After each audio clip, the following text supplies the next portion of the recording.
Hi everybody, मैं सुधाकर स्वागत करता हूं आप सब लोग को हमारा यूट्यूब चैनल पर। आज के सेशन में हम डिस्कस करेंगे अकाउंटिंग स्टैंडर्ड 2 या valuation of inventory.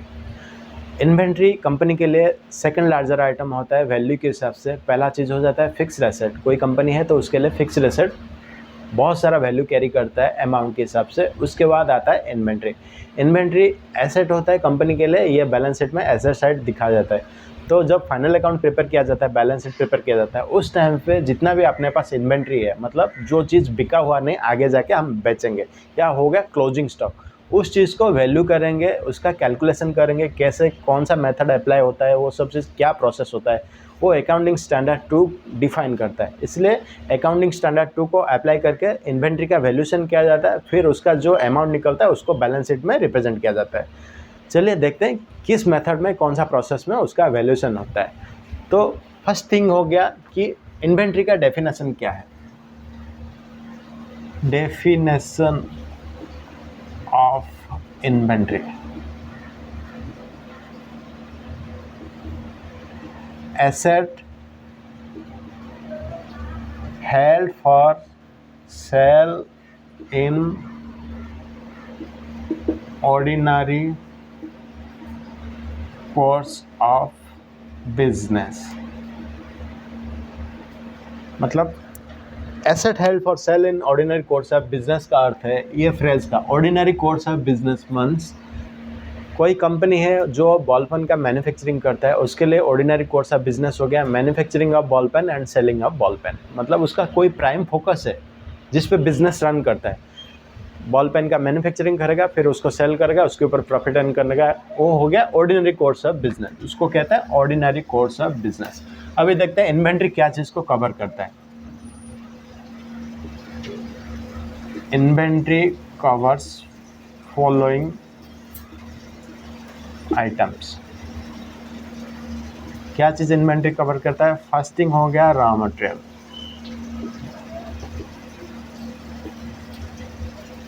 Second thing हो गया सेकेंड थिंग हो गया work in progress,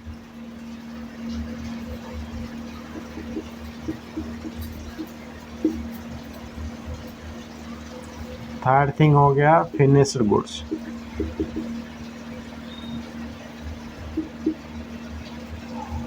fourth thing हो गया पैकिंग मटेरियल।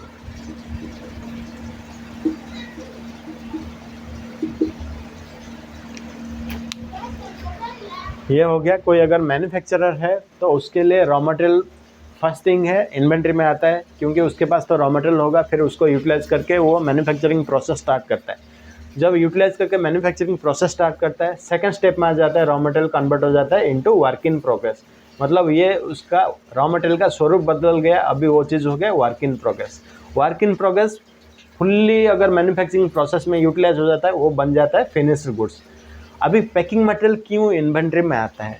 क्योंकि पैकिंग मटेरियल हेल्प करता है फिनिश्ड गुड्स को सेल करने के लिए कस्टमर को। फॉर एग्जांपल कोई अगर होटल वाला है तो उसको जितना भी करी वगैरह या सब्जी वगैरह उसको कस्टमर को सेल करेगा, तो उसके लिए कुछ पैकिंग मटेरियल होगा। वो पैकिंग मटेरियल में उस चीज़ को फिल करता है, फिर उसको कस्टमर को सेल करता है। तो होटल वाला के लिए हो गया पैकिंग मटेरियल इन्वेंट्री। वैसे ही कोई अगर मैन्युफैक्चरर है तो जब फिनिश गुड्स बन के रेडी हो जाता है, फिर पैकिंग मटेरियल का आवश्यकता होता है उसको चीज़ को कंटेन करने के लिए या उस चीज़ को पैक करने के लिए, फिर उसको जाके बाज़ार में सेल होता है। इसलिए कोई मैन्युफैक्चरर के लिए पैकिंग मटेरियल भी इन्वेंट्री के हिसाब से आता है। लेकिन कोई ट्रेडर है तो वो मटेरियल सीधा खरीदता है मैन्युफैक्चरर के पास से, उसके लिए फिनिश गुड्स ही इन्वेंट्री है। तो ये चीज़ हो गया इन्वेंट्री क्या क्या चीज़ को कवर करता है।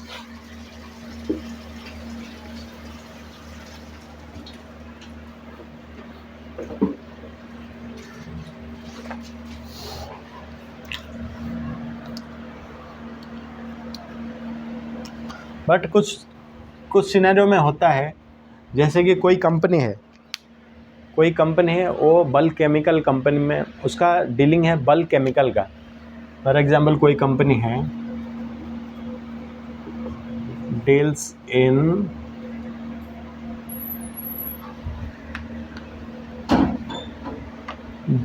इन बल्क केमिकल,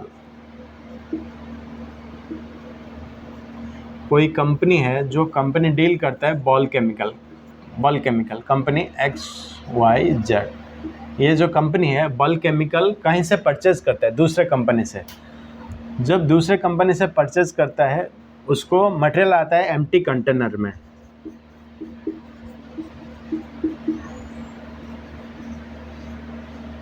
वो एम्प्टी कंटेनर वगैरह ऐसा बड़ा बड़ा ड्रम रहता है। ये हो गया एम्प्टी कंटेनर। ये एम्प्टी कंटेनर अगर इस कंपनी में पहुंचता है, केमिकल इसमें केमिकल रहता है, यही केमिकल वगैरह ये XYZ कंपनी में जब जाता है तो XYZ कंपनी क्या करता है, वो केमिकल वगैरह इस कंटेनर से खाली करके अपना छोटा छोटा बॉटल में पैकिंग करके सेल करता है। तो XYZ कंपनी के लिए ये सब इन्वेंट्री में नहीं आएगा, क्योंकि ये खरीदता है दूसरे जगह से, उस चीज़ को रिफिल करता है छोटा छोटा बॉटल में, फिर वो जाके बेच देता है बाजार में। तो ये जो एम्प्टी कंटेनर हो गया XYZ कंपनी के लिए, ये अगर कुछ सिग्निफिकेंट वैल्यू कैरी करता है,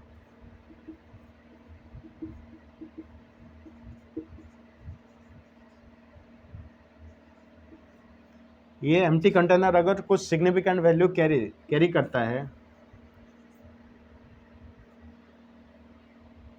ये एम्प्टी कंटेनर अगर कुछ सिग्निफिकेंट वैल्यू कैरी करता है तो उसको हम ट्रीट करेंगे करंट एसेट के हिसाब से। करंट एसेट के हिसाब से इसको हम ट्रीट कर सकते हैं और उसको NRV पे रिकॉर्ड करेंगे।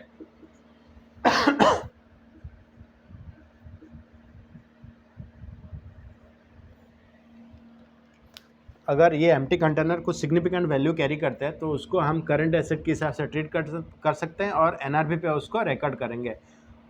अगर ये चीज़ अगर कुछ माइन्यूट वैल्यू कैरी करता है,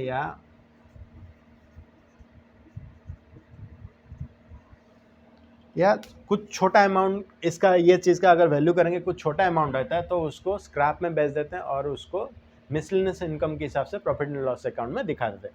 इसलिए ये एम्प्टी कंटेनर XYZ कंपनी के लिए इन्वेंट्री में नहीं आएगा, क्योंकि ये एम्प्टी ड्रम से केमिकल खाली कर देता है, अपना बल्क, अपना जो छोटा छोटा बॉटल है उस चीज़ में केमिकल भर्ती करके फिर बाजार में सेल कर देता है और इसको ये इधर स्क्रैप में सेल करके मिसलेनियस इनकम के हिसाब से प्रॉफिट एंड लॉस अकाउंट में दिखा सकता है। नहीं तो अगर उसका अगर सिग्निफिकेंट वैल्यू है तो करंट एसेट के हिसाब से दिखा देगा और NRV पे उसका रिकॉर्ड करेगा, नेट रियलाइजेबल पे रिकॉर्ड कर देगा।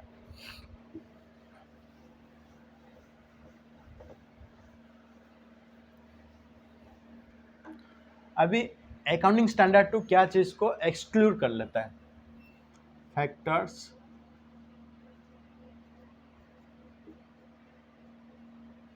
Excluded from AS2। Accounting standard 2 से क्या चीज़ एक्सक्लूड हो जाता है? पहला चीज़ होता है मार्केटेबल सिक्योरिटी,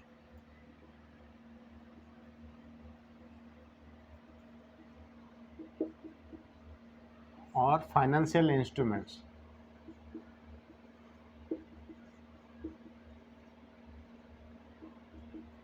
लाइक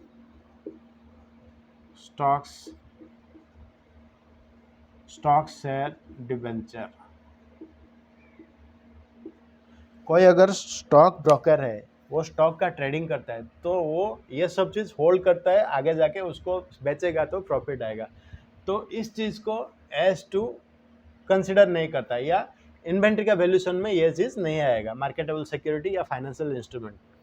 दूसरा चीज़ हो जाता है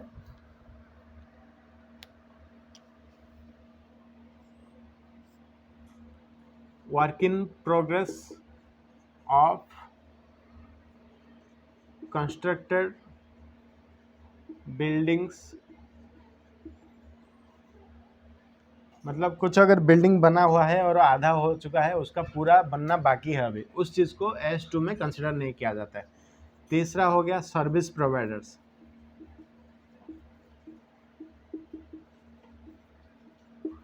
like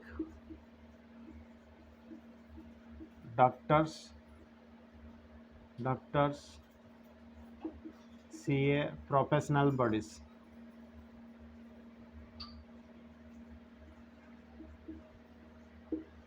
service provider accounting standard की 2 की दायरे में नहीं आते हैं। चौथा हो गया natural grown up animals, trees, natural grown up animals या ट्रीज, जंगल में जो झाड़ और एनिमल वगैरह रहते हैं उनका इन्वेंट्री वैल्यूशन नहीं हो सकता है अकाउंटिंग स्टैंडर्ड 2 के हिसाब से। पांचवा हो गया नेचुरल गैसेस और मिनरल ओर्स। ये 5 चीज अकाउंटिंग स्टैंडर्ड 2 की दायरे में नहीं आता या इनका वैल्यूशन नहीं हो सकता है अकाउंटिंग स्टैंडर्ड 2 के हिसाब से। पहला हो गया मार्केटेबल सिक्योरिटी या फाइनेंशियल इंस्ट्रूमेंट, उसमें एग्जाम्पल के हिसाब से स्टॉक, शेयर, डिवेंचर। दूसरा हो गया WIP of constructed buildings, work in progress of constructed building. तीसरा हो गया service provider like CA, doctor, professional bodies. चौथा हो गया नेचुरल ग्रोन अप एनिमल्स या ट्रीज, जंगल में जो पेड़ वगैरह या एनिमल वगैरह रहते हैं उनका वैल्यूशन नहीं हो सकता है। लेकिन कोई अगर ट्रेडर है या होलसेलर है तो अगर उन एनिमल को अपने अपने अपने रेस्पॉन्सिबिलिटी पे उनको बड़ा करता है, छोटे से बड़ा करता है, उनको खाना पीना सब खिला के छोटे से बड़ा करता है, फिर उनको केयर टेक करता है, उस चीज़ में S2 के हिसाब से लागू हो जाएगा। लेकिन ऑटोमेटिक अगर जंगल में कुछ बना हुआ है, जंगल में पेड़ उग रहा है, उसका कोई एनिमल है और नेचुरल ग्रोनअप है, उस चीज़ को S2 के हिसाब से हम वैल्यू नहीं कर सकते। लास्ट में हो गया नेचुरल गैसेस, जो कि गैस वगैरह हम लोग रसोई में इस्तेमाल करते हैं। मिनरल ओर्स मतलब जो खनिज संपदा है, जो माइनिंग करके हम निकालते हैं, उस चीज़ का S2 के हिसाब से वैल्यूशन नहीं कर सकते हैं।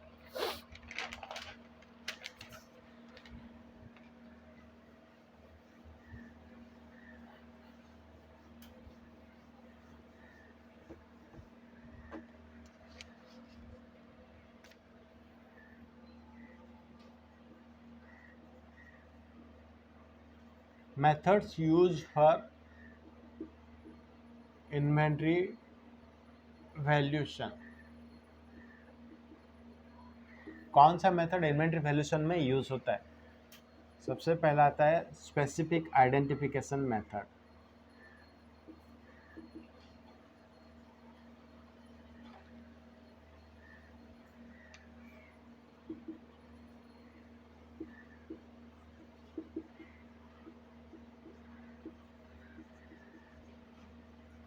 Specific identification method. दूसरा हो गया first in first out method.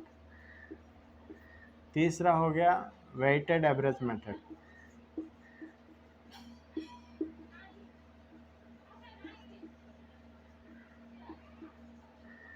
चौथा हो गया स्टैंडर्ड कॉस्ट मेथड।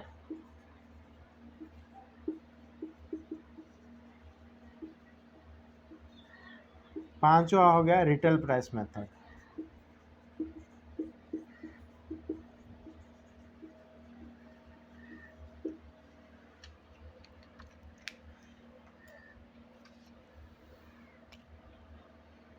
छठा हो गया लिफो। ये चीज़ को अकाउंटिंग स्टैंडर्ड ने मना किया है। AS2 restricted to use in India।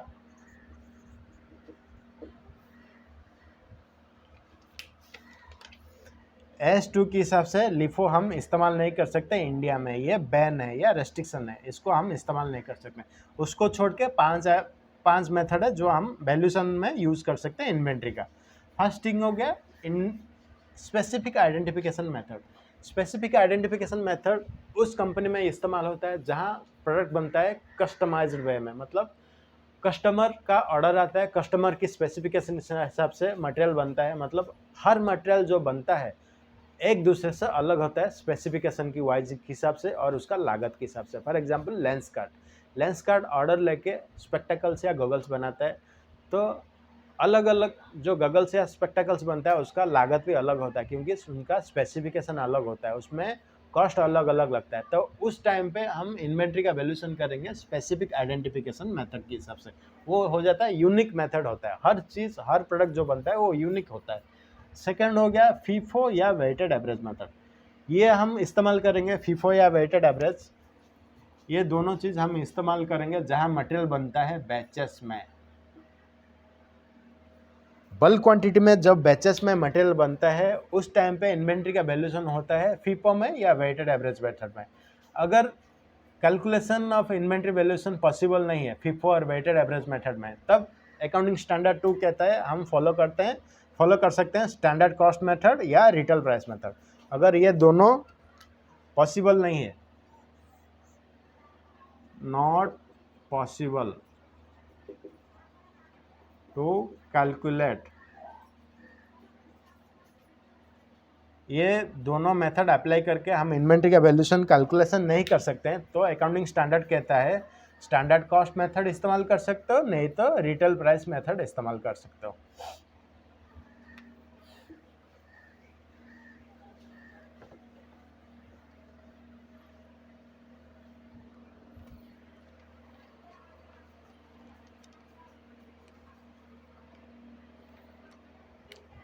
अभी देखते हैं retail price method.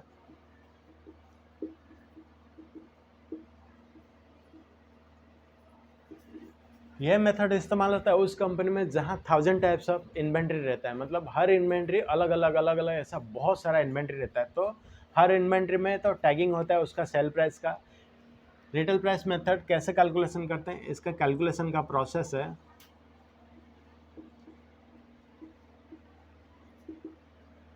Sales price minus profit, मतलब सेल्स प्राइस माइनस प्रॉफिट, तो आ जाता है हमारा रिटेल प्राइस का वैल्यूएशन का। इन्वेंट्री का वैल्यूएशन अगर करेंगे सेल्स प्राइस से प्रॉफिट लेस कर देंगे, वो आ जाते हैं इन्वेंट्री का value.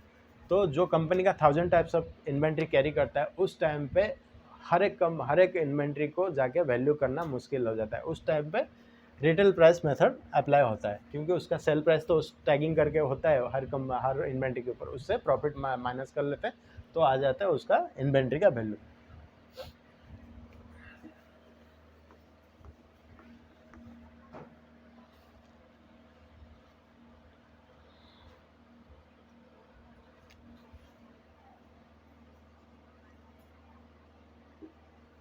Rule of valuation of inventory,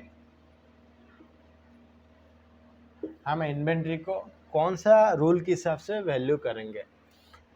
accounting standard 2 कहता है कॉस्ट और नेट रियलाइजेबल वैल्यू,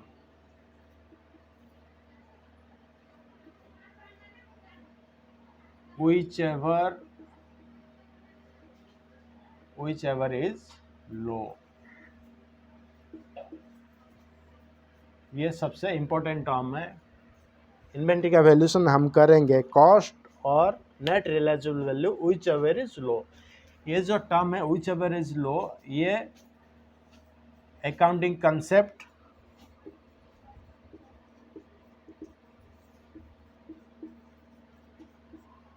प्रूडेंस और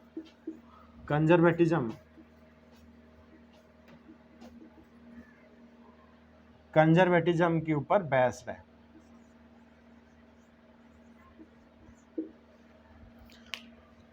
रूल कहता है इन्वेंट्री का वैल्यू हम करेंगे कॉस्ट और net realisable value whichever is low, ये अकाउंटिंग कंसेप्ट प्रूडेंस है कंजर्वेटिज्म के ऊपर बेस्ड है, क्योंकि अगर हम इन्वेंट्री को हायर साइड में वैल्यू करेंगे फिर आगे जाके वो रियलाइज नहीं होगा वो नेट रियलाइजेबल वैल्यू पे, उस वैल्यू पे जो हमने पहले वैल्यू किया था बाद में जाके वो अगर नेट रियलाइजेबल वैल्यू पे अगर उसका वैल्यू नहीं आएगा, फिर हमको पहले तो हम क्या करेंगे हायर साइड में अगर उसको वैल्यू करेंगे प्रॉफिट इंक्रीज हो जाएगा, प्रॉफिट इंक्रीज होने के बाद हमको अगर उस वैल्यू पे रियलाइज नहीं होगा या उस वैल्यू पे सेल्स नहीं होगा तो हमारा प्रॉफिट जो पहले बढ़ चुका है उसके ऊपर डिविडेंड बांटना पड़ेगा। डिविडेंड अगर बांटेंगे तो कैपिटल से हमको डिविडेंड देना पड़ेगा, ये अल्टीमेटली कंपनी के लिए लॉस हो जाएगा। इसीलिए हमेशा कॉस्ट और net realisable value whichever is low उस बेसिस पे हम इन्वेंट्री को वैल्यू करते हैं।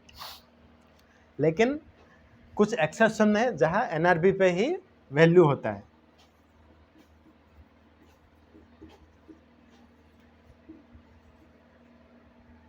Where valued at NRV। कुछ एक्सेप्शन है जहां इन्वेंट्री को हम NRV पे ही वैल्यू करेंगे। पहला चीज हो गया डिफेक्टिव आइटम, डिफेक्टिव है। सेकंड चीज हो गया ऑब्सोलिटी, ऑब्सोलीट मटेरियल या पार्शियली ऑब्सोलीट।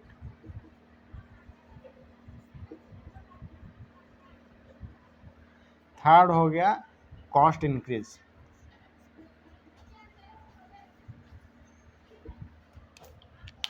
कुछ अगर मटेरियल डिफेक्टिव है उसको हम नेट रियलाइजेबल वैल्यू पे दिखाएंगे या वैल्यू करेंगे।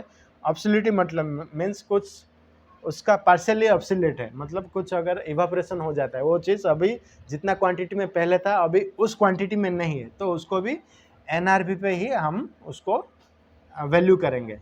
कुछ मतलब जैसे हाईली इनफ्लेमेबल मटेरियल हो गया, डीजल या पेट्रोल, उनका अगर ज़्यादा दिन स्टॉक हो जाता है तो उसका कुछ इवापोरेशन हो जाता है, उसको कहते हैं ऑब्सोलेट या पार्शियली ऑब्सोलेट मटेरियल।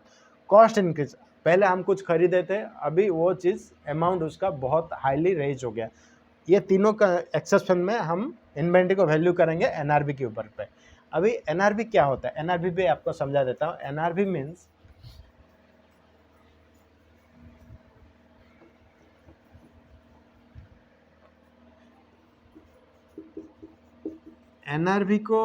NRV दर्शाता है फ्यूचर में,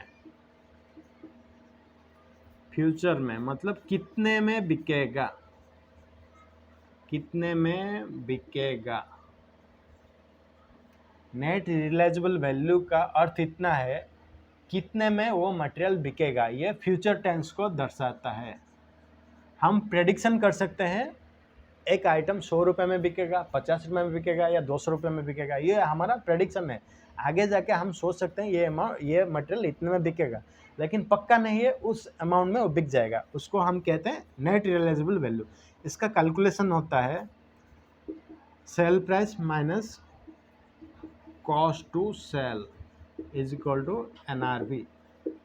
फॉर एग्जाम्पल मैं आपको समझा देता हूँ। हमने प्रेडिक्शन किया एक मटेरियल 100 रुपये में बिकेगा, ये हो गया estimated sales price. Estimated sale price हो गया 100 रुपया, ये रुपीस में। Estimated sale price 100 rupees. इसमें हमको बिकने के लिए उस चीज़ को हमको किसी को अगर कमीशन देना पड़ेगा 10 रुपये, ये 10 रुपीज़ हम किसको कमीशन देंगे, ब्रोकरेज के हिसाब से देंगे, या एडवर्टाइजमेंट कॉस्ट हमको लग गया उस आइटम को बेचने के लिए 10 रुपये, तो बाकी बचा 90 रुपये। ये 90 रुपया हो गया NRV। इसको कैलकुलेशन ऐसे करते हैं, sales price minus cost to cell.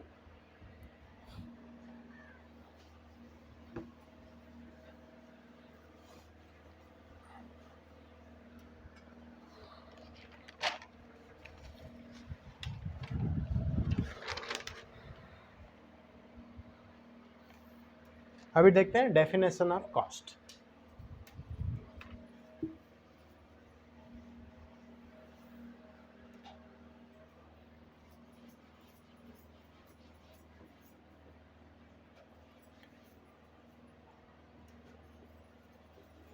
Cost को कैसे कैलकुलेशन कर लेते हैं, पहला हो जाता है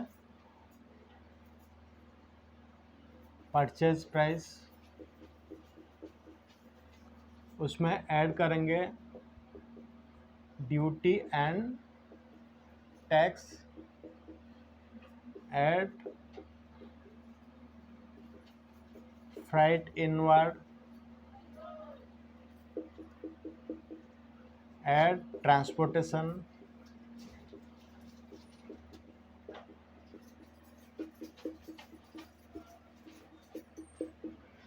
लेस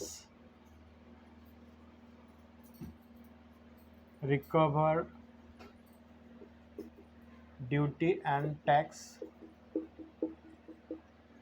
फिर लेस करेंगे ट्रेड डिस्काउंट,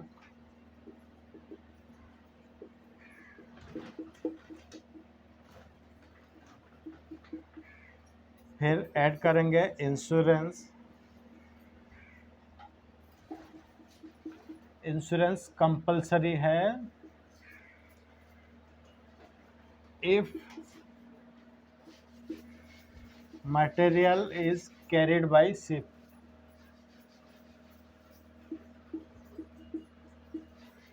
इंश्योरेंस कंपलसरी है if material carried by ship. अगर मटेरियल समुद्र के ऊपर से जहाज से आता है तो इंश्योरेंस इन्वेंट्री कॉस्ट में ऐड होगा। अगर मटेरियल बाय रोड आता है तो प्रॉफिट एंड लॉस अकाउंट को डेबिट किया जाएगा। उसके बाद डायरेक्ट एक्सपेंसेस,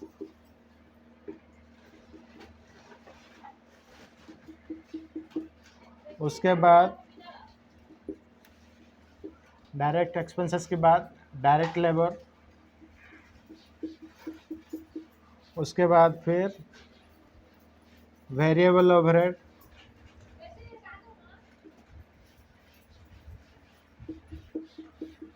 उसके बाद फिर फिक्स्ड ओवरहेड।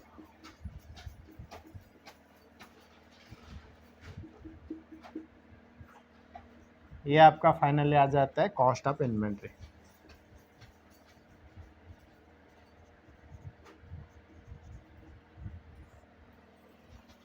तो डेफिनेशन ऑफ कॉस्ट मतलब इन्वेंट्री का कॉस्ट कैसे कैलकुलेशन कर लेते हैं। पहले हो गया परचेज प्राइस, फिर ड्यूटी टैक्स ऐड करेंगे, फिर फ्राइट इनवर्ड ऐड करेंगे, फिर ट्रांसपोर्टेशन ऐड करेंगे। ये ड्यूटी और टैक्स जो रिकवर कर सकते हैं या हमको इनपुट क्रेडिट ले सकते हैं उस चीज़ को माइनस करेंगे, फिर ट्रेड डिस्काउंट माइनस करेंगे। इंश्योरेंस कंपलसरी लेने का है कभी जब शिप से मटेरियल आता है, समुद्र में आता है या ओवरसीज आता है तो उसको इंश्योरेंस को ऐड करेंगे। फिर डायरेक्ट एक्सपेंसेस ऐड करेंगे, डायरेक्ट लेबर ऐड करेंगे, वेरिएबल ओवरहेड ऐड करेंगे, फिक्स्ड ओवरहेड ऐड करेंगे, कॉस्ट ऑफ इन्वेंट्री ये आ जाता है। अगर बाय रोड मटेरियल आता है तो इंश्योरेंस को डेबिट किया जाएगा पीएल अकाउंट में, उसको इधर इन्वेंट्री कॉस्ट में नहीं जोड़ सकते हैं। इसमें दो चीज़ एक्सक्लूड है, एक तो selling and distribution overhead. Selling and distribution overhead exclude किया जाता है।